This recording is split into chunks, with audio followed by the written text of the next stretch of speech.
working in the stairway, there was a big bulge in the stairway landing on the wall. And that's probably because the floor joists that we just fixed in the kitchen were dipping. And so the plaster was pulling down, the walls were pulling down, everything was pulling down. And the plaster wasn't connected to the walls anymore, so it was just bulging out, which means we needed to remove the bulge and repair it. So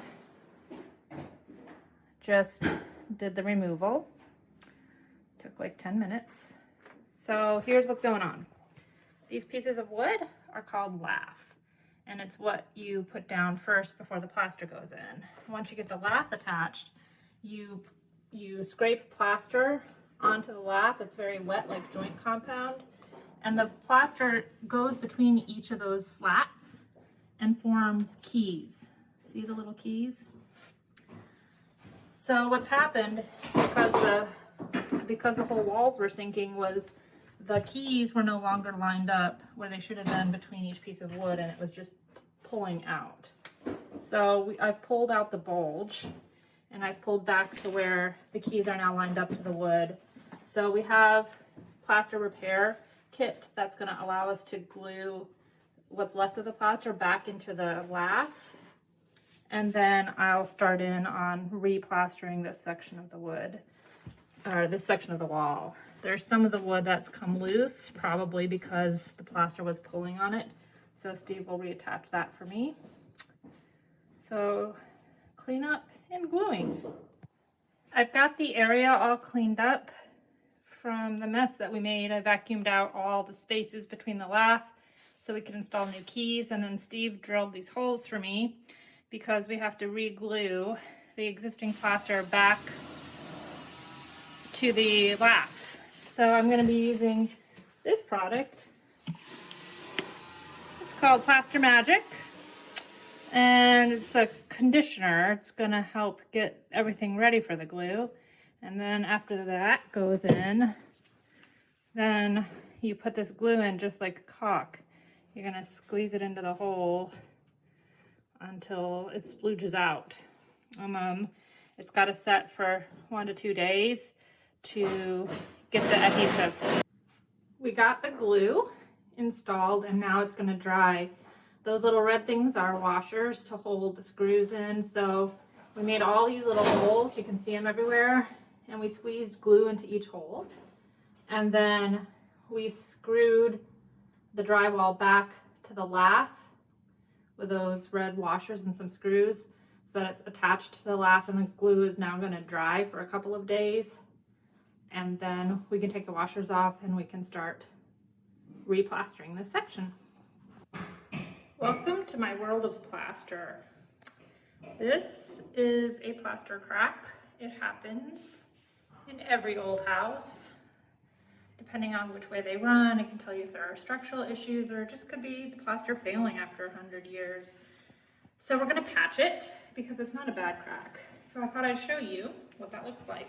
I've already started making a big mess because, you know, gotta make it look worse before it looks better.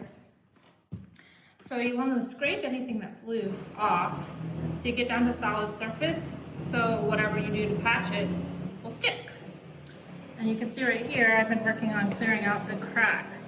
The plaster is no longer adhered to the wood lath behind it, so I need to get all the loose plaster out. So I'm just taking my glazing tool, which has many, many purposes, and clearing out all the plaster dust. And then I'm going to come and vacuum it so that it's very dust-free, but you can see it's a pretty deep crack, so it's going to take multiple coats to get it finished. And then it goes all the way up the wall. So up here, you can see I'll start a new section. It's the top coat. So plaster is made of multiple coats. There's a scratch coat that sticks to the wood lath that's behind it, and then a smooth top coat that gets wallpapered or painted over. So it's up here, although it looks like a really bad crack, mostly it's the top layer coming off. When it's just the top layer, we generally patch it with joint compound. You can patch it with real plaster We did do that a lot at our house, but it's a lot harder to work with. You can't sand it. I'm not like a super expert plasterer, so you can kind of tell when I plastered and it wasn't so perfect. So we've moved to joint compound because it seems to work just as well and it's more forgiving. So that's only a little hairline crack in the plaster itself, which is great. Unlike down here where the crack went all the way through to the wood behind it. That's generally how things work. This crack goes all the way down to the floor. So today my goal is to repair, or at least first coat, all of the cracks.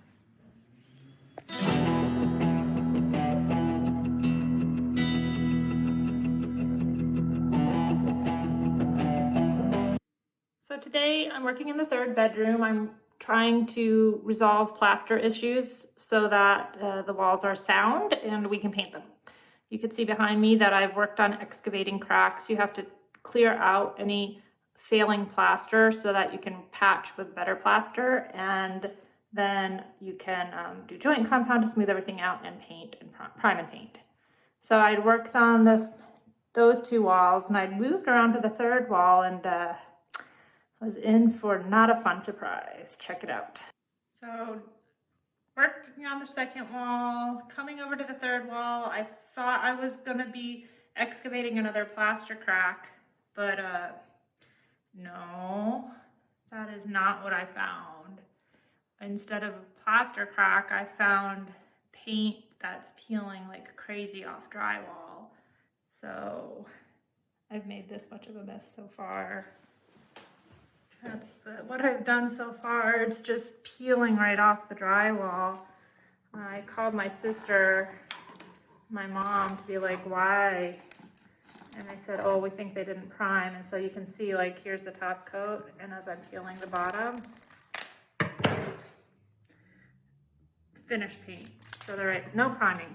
So folks, prime your drywall before you paint, or else the paint won't stay on the drywall. So now I get to peel all the paint off the wall with my 5-in-1, because if I do it with a sander or a heat gun, I'll ruin the drywall.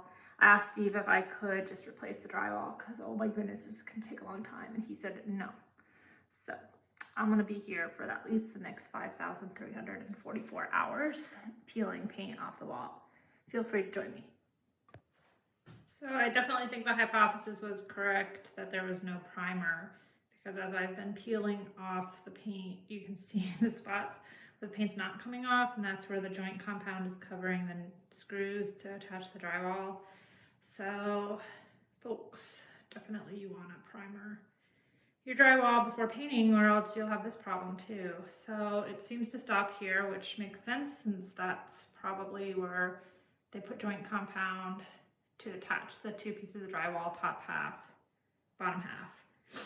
So it doesn't seem to be failing up at the top half. The question is, do I want to make it fail? I don't know yet. This is 2 hours of work. I still have more to go.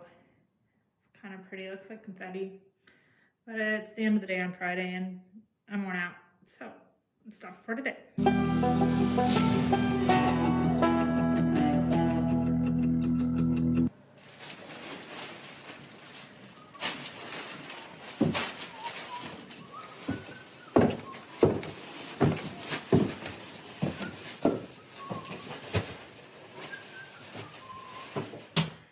Start of a 3-day weekend. We're getting ready to install insulation. Most of the house is not insulated because it's plaster, but we had to take this section of plaster down because it had failed. And rather than replaster a huge section of the wall, we're going to put drywall up. So we're going to take the opportunity to insulate. Here we go. We are getting ready to install the insulation. We're using Roxel, which is a rock wool. It's made from volcanic rock. It's really durable and flame resistant and very good insulation. We much prefer it over the Pink's fiberglass, which is really itchy and hard to work with. This stuff is still itchy, but not quite as bad.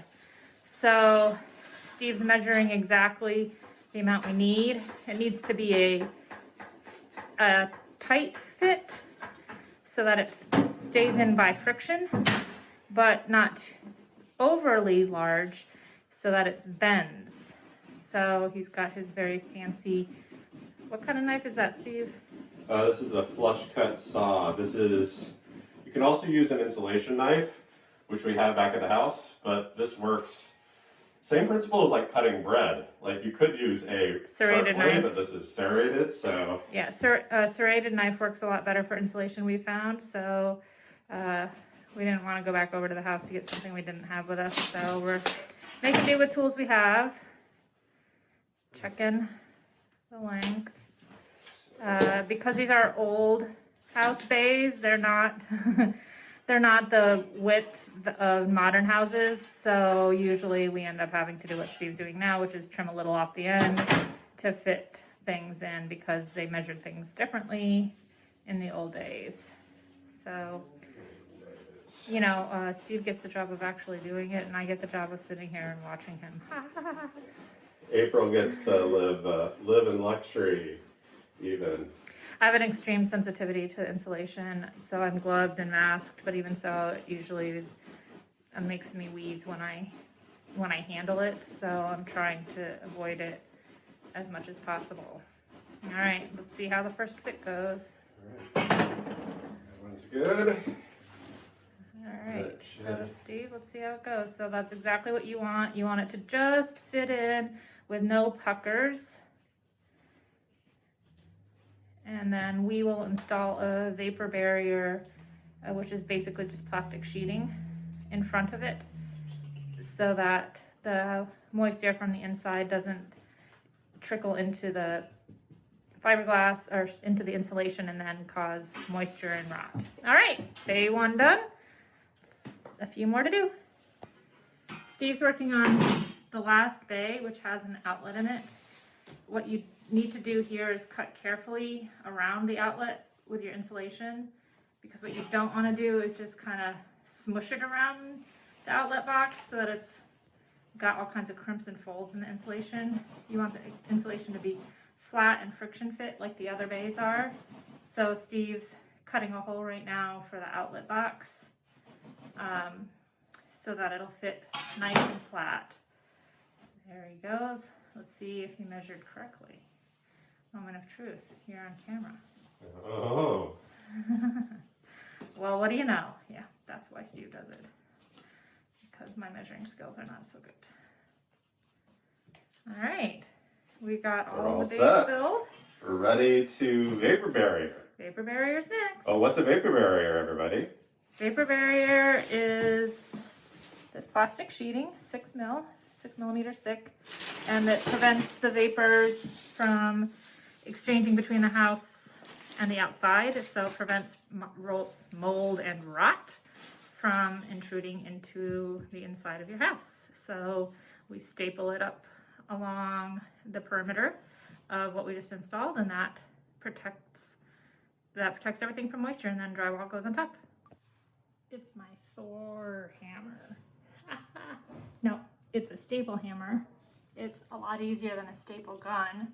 I'm stapling the sheeting up as a vapor barrier with the insulation behind it, and when I use a staple gun I don't have enough hand strength, but with the staple hammer you just whack it. Here we go. Ta-da! Whacked. Nice. Easy. I can do that by myself without Steve. Haha! Yay!